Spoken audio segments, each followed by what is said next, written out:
तर आता पाहूया नंबर 9, 18 आणि 27. आता 9 आणि 18, 27 याच्यातली ही लोकं, म्हणजे स्वतःसुद्धा 18 नंबर आहे म्हणून मी सांगते, की ही लोकं फार एनर्जेटिक असतात. म्हणजे इथं डिटर्मिनेशन इतकं असतं की एकदा जर ठरवलं काम करायचं तर हे पूर्णपणे करतात.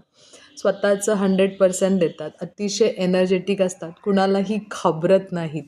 आणि इतकी सरळ आणि साधीसुद्धा असतात. खूप प्रेमाने रिलेशन हँडल करतात. प्रोटेक्टिव्ह असतात जास्त आपल्या फ्रेंडसाठी, आपल्या घरासाठी, आपल्या जवळच्या लोकांसाठी खूप प्रोटेक्टिव्ह असतात. ह्यांना हँडल करणं जर तुम्ही शिकलात, लाईक तुम्ही जर 18 नंबर असेल, 27 नंबर असेल किंवा 9 नंबर असेल, ह्याला जर हाताळायचं असेल, फार प्रेमाने हाताळावं लागेल तुम्हाला.